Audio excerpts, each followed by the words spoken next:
Well, pornography has been something that's been on my heart a lot over the past many years as I've thought about my music and my writing in any ways I can influence. One, because I just know how much of an epidemic it really is among young men. It's come to the point where if I talk to a young man about his life, I'm not, whether it's somebody my age or a little bit younger or maybe a little bit older, I'm not at all surprised to hear that there's some kind of struggle with porn. And I would be shocked if I met a young man who hasn't had a struggle with it at some point, because it's just so easily accessible and it's so damaging to our souls. So when I talk to young men who are struggling with it, often what you get, if it's a Christian, if it's a guy who's a Christian and really wants to honor Jesus, often what you get is this just very deep despair. Because it's unique.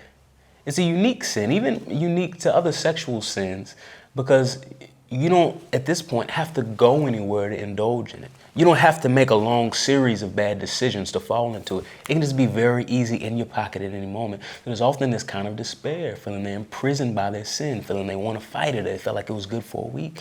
And so one of the first things that I want to do is I want to remind them of the gracious gospel of Jesus, the good news of Jesus.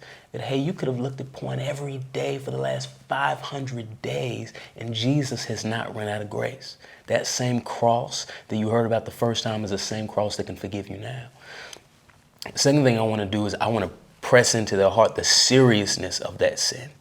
That we wouldn't in any way think, just because it's our eyes on a computer screen or because it's just us by ourselves engaging in whatever we're engaging in, that it's less of a serious sin. Now, this sin is very serious, mainly because of the God you're sinning against. Also, the people you're sinning against who you're watching on the porn, and also the way it's going to affect your life, your relationship with Jesus, your future marriage if you're not married yet, your marriage if you are married, all of those reasons. And then the third thing I want to encourage is be very open about that sin.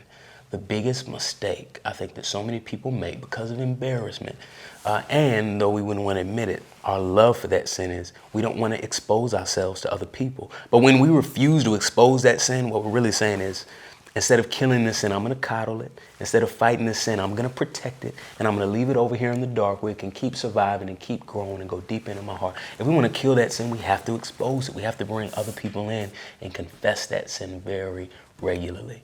So those are the main things. I want to remind you of the gospel. I want to remind you how serious that sin is. And I want to remind you of the benefits of other believers in your life to help you fight it.